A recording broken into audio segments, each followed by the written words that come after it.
Let me sing now for my well-beloved, a psalm of my beloved concerning his vineyard. My well-beloved had a vineyard on a fertile hill. He dug it all around, removed its stones, and planted it with the choicest vine. And he built a tower in the middle of it and also hewed out a wine vat in it. Then he hoped for it to produce good grapes, but it produced only worthless ones. So now, O inhabitants of Jerusalem and men of Judah, please judge between me and my vineyard. What more was there to do for my vineyard that I have not done in it? Why, when I hoped for it to produce good grapes, did it produce worthless ones? So now let me tell you what I am going to do to my vineyard. I will remove its hedge, and it will be consumed. I will break down its wall, and it will become trampled ground. I will lay it waste. It will not be pruned or hoed, but briars and thorns will come up. I will also command the clouds to rain no rain on it. For the vineyard of Yahweh of hosts is the house of Israel, and the men of Judah his delightful plant. Thus he hoped for justice, but behold, bloodshed. For righteousness, but behold, a cry of distress. Woe to those who add house to house and join field to field, until there is no more room, so that you have to live alone in the midst of the land. In my ears, Yahweh of hosts has sworn, surely, many houses shall become desolate, even great and good ones, without inhabitants. For 10 acres of vineyard will yield only 1 bath of wine, and a homer of seed will yield but an ephah of grain. Woe to those who rise early in the morning that they may pursue strong drink, who stay up late in the evening that wine may inflame them. And their banquets are accompanied by lyre and harp, by tambourine and flute, and by wine. But they do not look upon the deeds of Yahweh, nor do they see the work of his hands. Therefore my people go into exile for their lack of knowledge. And their honorable men are famished, and their multitude is parched with thirst. Therefore Sheol has enlarged its throat and opened its mouth without limit.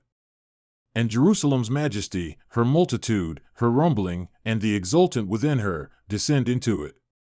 So the common man will be bowed down, and the man of importance will be made low, the eyes of the lofty also will be made low.